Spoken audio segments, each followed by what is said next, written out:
Yo,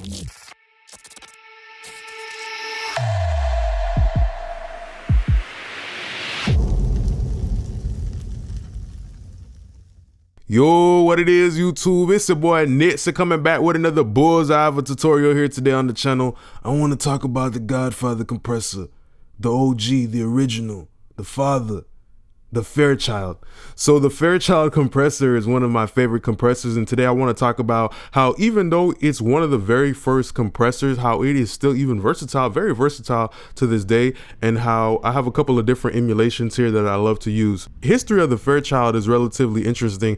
It was one of those first compressors, and it uses the variable topology, which means that pretty much there's like a varying in the bias current of the tube circuit, and it's very interesting how tubes in general are a very instrumental part of making music. You know, when you think of the great compressors like the LA2A, the retro style level, you think of other things like the Fairchild, the CL1B, you know, usually in those type of compressors, a lot of the times with the LA2A and those optical compressors, they're using the tubes in the amplification circuit, whether that be the input or output, but most of the times it's not actually the tube doing the compression itself. So you have something like the Fairchild, which is very interesting because it really does legit use the actual tube to do the compression. Back in the 50s and the 60s, it's one of those compressors that's loaded with a lot of tubes, transformers, and it even has a capacitor in there that helps it, you know, kind of gauge with the how much gain reduction is doing. But the main interesting thing for me is how versatile even to this day this thing is holding up as. So when they were using back in the broadcast times, you know, in the radio times, you know, they used the Fairchild limiter in a situation where they can make the signal very strong, very condensed, you know, because when you're talking about something like the radio, that signal got to travel over a long distance. It got to hit all of the signal poles and, you know, all that stuff like that. So it was a lot easier because the signal, you know, the limiting, the compression function of the Fairchild helped make that signal denser so it can travel across, you know, a longer distance across, you know, many poles and transmitters. You know, for radio, I think it can wear a lot of hats. You know, I like to usually use it as a saturator, distortion type of thing, or even just a mix bus compressor. Another great thing for the Fairchild is it's just so crazy the fact that it's one of the first compressors, although it has mid-side processing, which is the lat vert also called. And we got to think about too that, you know, back in the day when people was mastering and, you know, vinyl and the whole way, you know, all the cuts and the grooves, they used to use something like the Fairchild. So let's go ahead and listen to some music, and let's look at a couple of different ways that I like to apply the Fairchild. Let's not waste no time. Let's jump right into it. I know you niggas love the envy though. Crop you niggas out the picture. These niggas love to envy me. Cross them out the picture, he an enemy. Niggas, they be faking, they be acting like they friend of me. Niggas, y'all be ratatouille, stinting, y'all pretending me. Or you can catch the body, shoot me, that's how you living. G's Stolo, nigga, this is Stolo. I just rolled up in your mama with it, it's a Olo.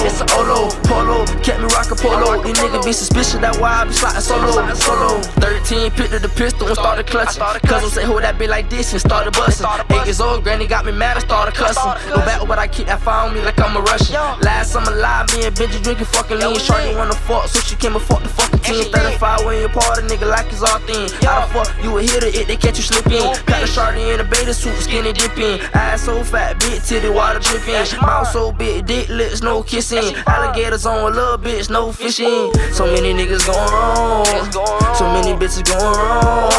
I put my feelings in these songs. I put my feelings in these songs. These niggas love to envy me. Cross them out the picture, he an enemy. Niggas, they it's very beautiful for giving a subtle saturation to a 2-track beat. Personally, myself, I always try to prioritize actually getting a good sounding beat. I don't want you guys to ever be in a situation where you're like, oh, I'm trying to figure out how to do all of these magic tricks to my 2-track beat and juice it up. No, you need to figure out how to pick the best beat. But in the situation where you do pick a good beat and then you feel like, hey, I just need a little something to take it over the top. Sometimes when you convert it, you download it, or you do some stuff with it, you know, technical wise, sometimes you feel like you can lose a little bit quality. You know, maybe you drag it into the DAW down samples it or whatever like that, or apply something to it. I like to use something like a subtle saturation from a Fairchild to add a little bit of brightness. And the Fairchild, not only does it add brightness but weight as well. Even with the tube, this is what I always try to talk about. Boosting EQ is not something I like to use a lot because there's many ways of adding brightness, and the Fairchild is one of those ways of doing it, because something about this tube specifically, it helps just lift a whole entire song. Music, it's good for bass, vocals, a wide variety of things. Usually back in the day when people had Fairchilds in their studio, they probably only had one, and they had to ration it, which is always very important. I don't like to use a bunch of Fairchilds because it has a distinct sound, and if I use it on everything, well, nothing is going to specialize, nothing is going to have its own tonal identity. So let's listen to how you can juice up your 2-track beat using a subtle saturation from the Fairchild, and you will pay attention, you will hear a little bit of brightness. It does something to the stereo imaging as well, which is very beautiful. It's adding some harmonic content from the tubes and the transformers. So the input gain section specifically is starting off with the input transformers, but then that's before it actually hits the tube circuitry. So this thing is loaded with tubes and transformers, gives it a lot of weight, gives it a lot of tone, a lot of throat. So let's listen to the 2-track beat, what it can do.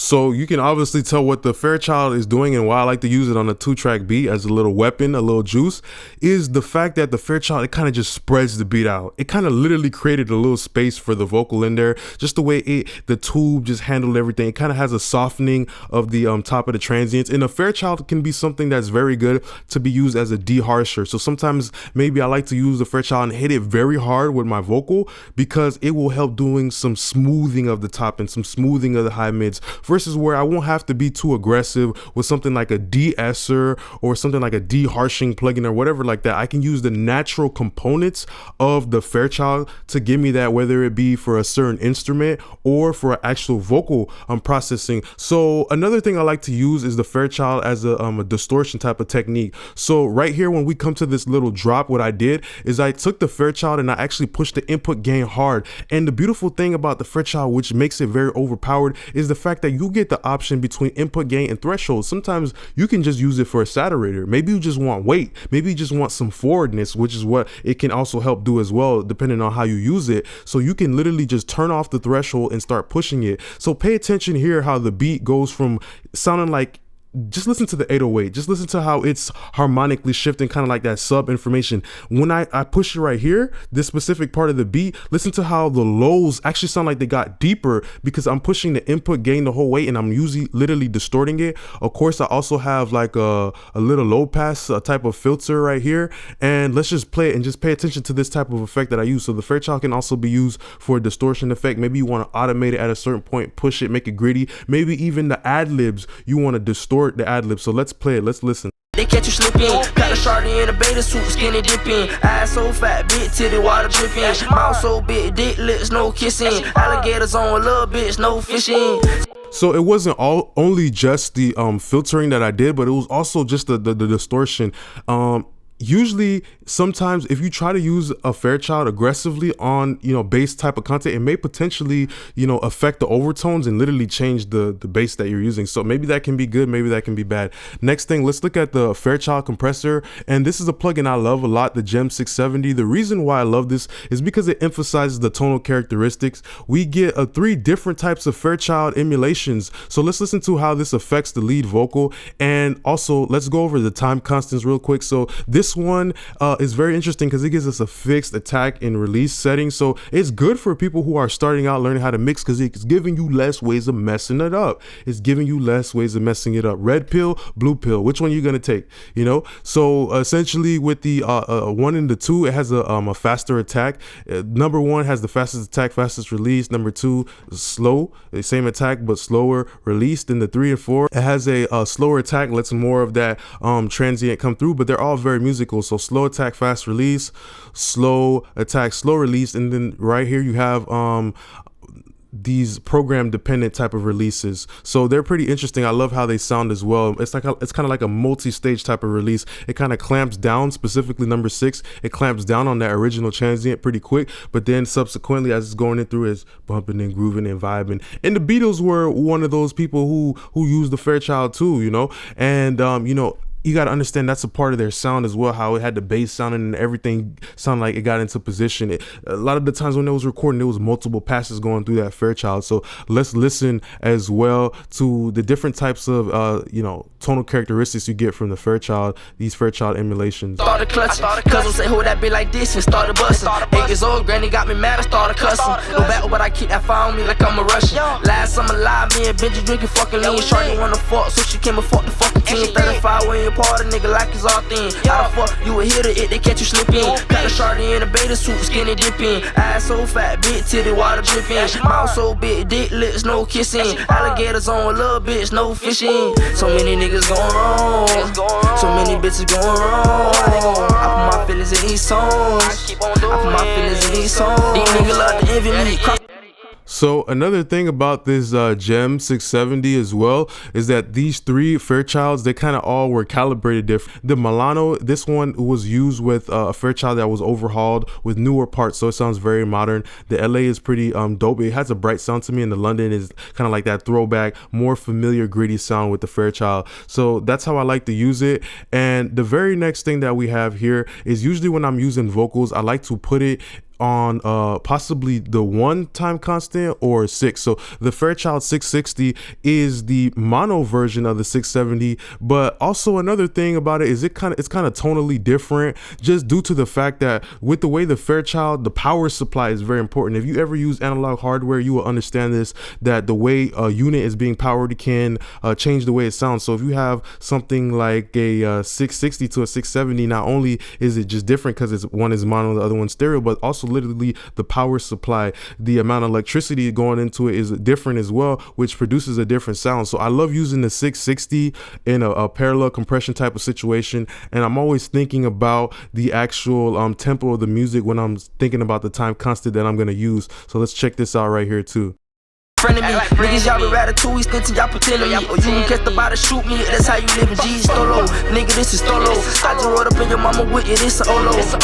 Polo, kept me rockin' polo. These niggas be suspicious, that's why I be sliding solo. 13, picked up the pistol and started clutching. Cousin say who that be like this and started busting. 8 years old, granny got me mad, I started cussing. No battle, but I keep that fire on me like I'm a Russian. Last summer live, me and Benji drinking fucking lean. Shorty wanna fuck, so she came and fuck the fucking team. 35 when you part a nigga like it's all thin. How the fuck you a hitter if they catch you slipping? Got a shorty in a beta suit, skinny dipping. Ass so fat, big titty, water dripping. Mouth so big, dick lips, no kissing. Alligators on a little bitch, no. So the Fairchild is incredible in the way that varimute topology and the way that it's kind of distorting with the tubes. I push the input gain a little bit harder. It just really gives this gritty, nigga envy me, cause I'm at a bitch and enemy.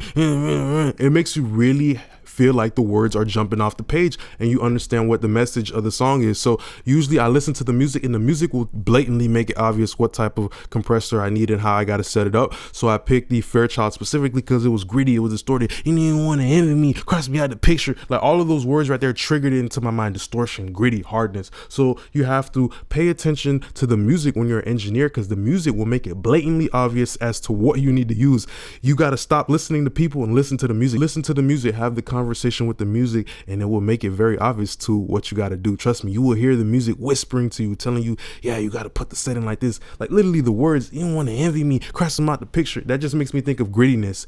And the beautiful thing too is that I use the time constant 4. I like this a little bit better because that slower type of attack, it just helps the parallel compression sound open. Sometimes I want my parallel compression to be open, sometimes I want it to be closed. In a situation like this, I wanted it to be open. So the last thing that I wanted to show for the parallel, not the parallel compression, but what I like to use Fairchild for, and a lot of people like to use it, is for the mix bus compression. So with the mix bus, is very simple. Back in the day, people used to never hit their Fairchilds hard at all. You know, if you have something like this in the studio, people only tap it 1 to 2 dB. People wasn't over there cranking the needle all the way to 5/7. No. That's something that digital actually gives us the advantage to. We get to take this same plugin, we get to push the boundaries, use it in ways that people were never able to use it. Because if you got a big old Fairchild like this, I'm not trying to let you hit my Fairchild hard as hell and it mess up my Fairchild, you know. So that's the thing about it. Let's listen to it on the mix bus, and let's listen to how it somewhat glues the mix.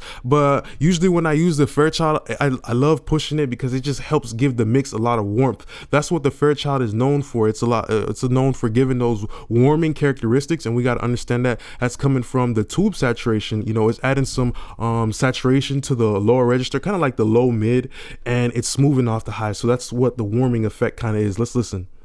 Friend of me, niggas y'all be ratatouille, stinting y'all pretending me. Or you can catch the body, shoot me, that's how you live in G's Stolo. Nigga, this is Stolo. I just rolled up in your mama with you, this a Olo. Polo, kept me rockin' polo. These niggas be suspicious, that why I be sliding solo. 13, picked up the pistol and started clutching. Cousin say, hold that bitch like this and started busting. 8 years old, granny got me mad and started cussing. No battle, but I keep that fire on me like I'm a Russian. Last summer live, me and Benji drinking fucking lean. Shorty wanna fuck, so she came and fuck the fucking team. 35 when you party, nigga like it's all thin. How the fuck you a hitter if they catch you slipping? Even the output gain is important because it has its own type of sound.